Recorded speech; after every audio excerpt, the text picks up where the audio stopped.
We welcome you back to this channel. Today we will explore experiences in haunted houses. A child enters a house near the school. A woman discovers a secret in the neighboring house, and a college student accepts a challenge that will chill him to the bone. Go ahead, turn off the lights, and let's take one more step into the world of the unknown. Lament in the darkness. When I was a child, I lived in a small town where everyone knew each other. A few blocks from the school, there was an abandoned house that had become the center of the scary stories we told during recess. The house was in ruins, with broken windows and peeling paint.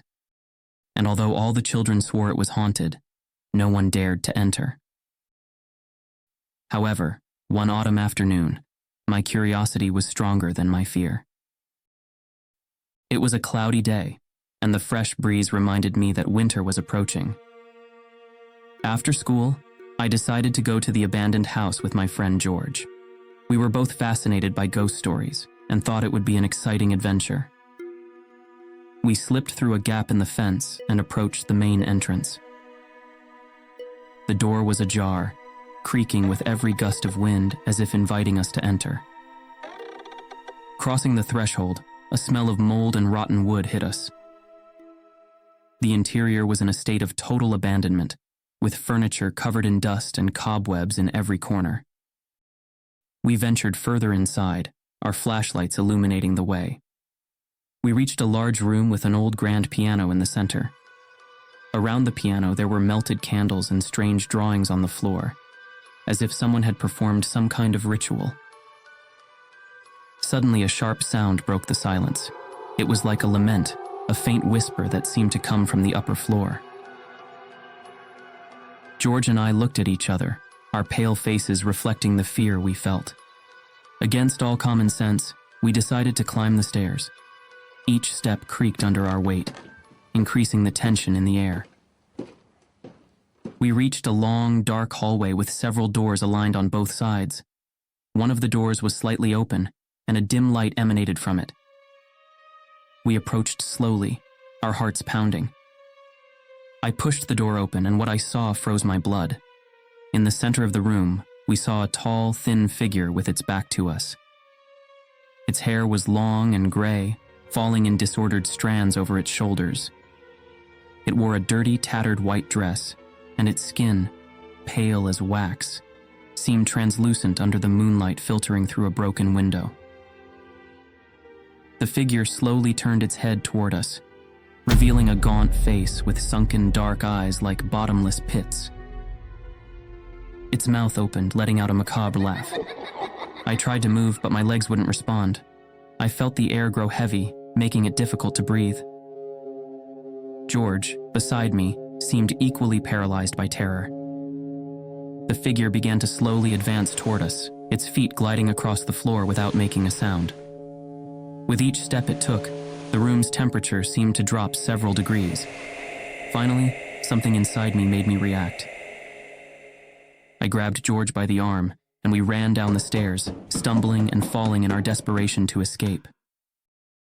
The lament we had heard before had now become a high-pitched, piercing scream that echoed throughout the house.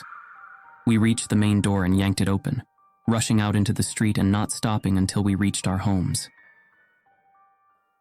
That night, I couldn't sleep.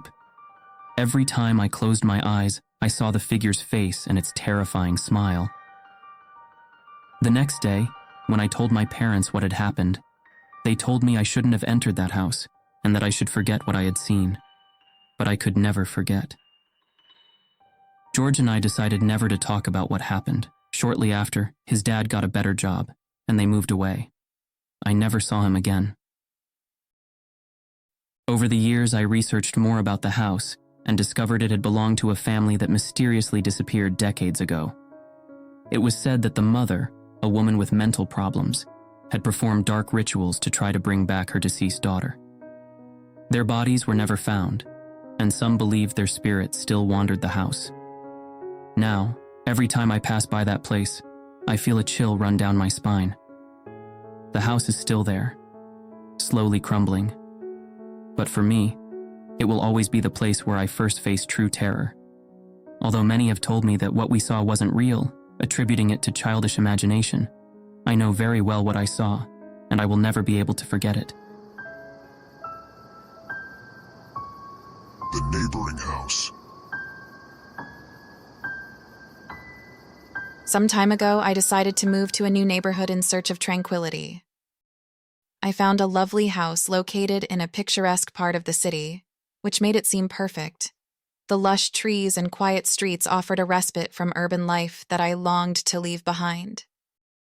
However, since I first saw the house, I noticed something unsettling that I couldn't ignore. The house next door, with a creepy appearance, was abandoned. I decided not to listen to that part of me that urged me to think twice before moving. The house next door was an old structure with broken windows and peeling paint. Vines clung to the walls like cadaverous hands. On the first night in my new house, I was sitting in the kitchen, enjoying a cup of tea when I heard a dull thud. It was as if someone was knocking on a door from inside the neighboring house. I tried to ignore it, attributing it to the wind or some animal seeking shelter, but the sound continued, rhythmic and insistent. Finally, I mustered the courage to go out to the backyard to investigate. The full moon dimly illuminated the facade of that house, and in one of the upper windows, I thought I saw a very still shadow. I blinked, and when I looked again, the shadow was gone. I reassured myself, thinking it was my imagination. In the following days, I tried to adapt to my new life, continuing to ignore the noises. However, the unease persisted. Sometimes at night, I heard muffled whispers and stifled laughter coming from the abandoned house. I decided to find out the history of that house and asked my new neighbors what had happened there. But everyone avoided the topic, mumbling vague excuses. Only an old woman dared to tell me something. She told me in a low voice that the house had been uninhabited for decades. It was said that the family who lived there disappeared without a trace. No one knows what happened to them, and since then, no one has wanted to live there. After hearing that story, my longed-for tranquility disappeared. One night, the sound of footsteps dragging across the floor of the abandoned house woke me up. The sound was clear and persistent, as if someone was walking barefoot down the hallway. I decided that was enough. I gathered my courage, grabbed a flashlight, and went out to investigate once and for all. The door of the abandoned house was ajar, creaking softly in the wind. I cautiously pushed the door open and entered. The air was cold and dense, with a smell of damp and mold. The flashlight illuminated the dust in the air, revealing furniture covered with dirty sheets and spiders, weaving their webs in the corners. I slowly climbed the stairs, feeling every creak under my feet. When I reached the hallway on the second floor, a cold chill ran down my spine. The door at the end of the hallway was slightly open, and a faint light emanated from there. I approached, trying not to make any noise, and when I pushed the door, I saw a scene that took my breath away. The room was decorated like an old living room, with a faded sofa and a low table. Sitting on the sofa, I saw very pale, almost translucent figures. There were three: a man, a woman, and a little girl. Their faces were pale and their eyes were empty, lifeless. They seemed to be looking directly through me, as if they couldn't see me. I tried to step back, but something stopped me. I felt a cold hand on my shoulder. I slowly turned and came face to face with another figure, looking at me with those empty eyes and no expression. It was a tall man with a gaunt face and sunken eyes. His icy breath whispered in my ear, "You are not welcome here." My heart pounded as I broke free from his hand and ran down the stairs. I felt the shadows chasing me, whispering and laughing. I ran out of the house and took refuge in my home, quickly closing all the doors and windows. Since that night, the sounds and shadows have intensified. The muffled laughter and whispers turned into screams and wails. I couldn't sleep. I felt constantly watched. I decided to move again, leaving the house and the neighborhood behind. Despite having left, I can't forget what I saw. That abandoned house and its spectral inhabitants remain a shadow in my memory. And every time I think about it, I feel a chill run down my spine, reminding me that there are things better left uninvestigated. The stalking shadow. What I am about to tell you happened when I was a university student some time ago. There was an abandoned house near my dorm that had always intrigued me. Something about it caught my attention. The structure, old and worn out, seemed on the verge of collapse. Most students avoided it, and there were stories about the strange things that happened there. My friends and I, always looking for things to break the routine, decided it would be fun to challenge each other to spend a night in that place. After some discussion, I was chosen for this dare.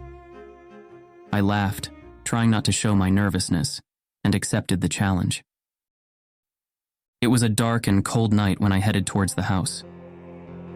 I carried a flashlight and my mobile phone, but decided not to rely on the latter for illumination, wanting to save the battery in case something unexpected happened. The closer I got, the more threatening the building seemed. The windows were broken and covered in dust, and the door, barely hanging on its hinges, creaked with a pitiful sound as I pushed it open. The interior of the house was even worse. The air was thick with dust and dampness, and the silence was almost absolute, broken only by the occasional drip of water from somewhere in the ceiling. My steps echoed on the wooden floor as I advanced, trying to ignore the feeling of being watched. I explored the rooms on the first floor, finding only broken furniture and debris. The real test, however, would be to go up to the second floor. The stairs creaked under my weight, and each step I took seemed to echo throughout the house. When I reached the top, a cold draft enveloped me, making me shiver. I turned on my flashlight, sweeping the beam of light down the hallway. That's when I saw it. A shadow at the end of the corridor, moving furtively. My heart began to pound as I tried to rationalize what I had seen. Maybe it was just my imagination playing tricks on me, but the feeling of unease did not go away. I took a deep breath and decided to move forward, cautiously approaching the source of the shadow. Every door I passed was wide open, revealing empty, dark rooms. The mysterious noises began to increase, creaks, unintelligible whispers, and the distant sound of something dragging. I reached the last room at the end of the hallway. The door was ajar, and a shadow darker than the darkness itself seemed to peek out from within. My flashlight started to flicker, as if its energy was being drained by some invisible force. I swallowed hard and pushed the door open, revealing an empty room except for a large mirror on one of the walls. My reflection in the mirror was not alone. Behind me, a shapeless, shadowy figure was moving, slowly approaching. I tried to turn around, but my legs felt heavy, as if they were glued to the floor. The shadow stopped right behind me, and I felt an intense cold on the back of my neck. A voice, whispering and distant, began to speak to me, though I couldn't understand a word it said. Fighting against panic, I managed to move enough to turn and face the shadow. But there was nothing there. The room was empty again, except for my own ragged breathing. However, the feeling of being watched only increased. I decided I had had enough and hurried towards the exit. As I descended the stairs, the noises intensified. Something was behind me. I could feel it, as if it was about to touch me. I ran towards the front door, not looking back, and stepped out into the cool, silent night. The house was left behind, dark and ominous. When I returned to my dorm, I tried to tell my friends what I had experienced, but their faces showed skepticism. To them, I had just completed the challenge, but I knew there was something more in that house. That shadow, those whispers, were not a product of my imagination. Since that day, I never went near that house again. Even now, on sleepless nights, I can feel a presence in my room, a shadow in the corner, watching me. I know something followed me from that house, something that does not belong to this world. And although I try to ignore it, I cannot help but feel the cold on the back of my neck and hear those whispers when the night is darkest.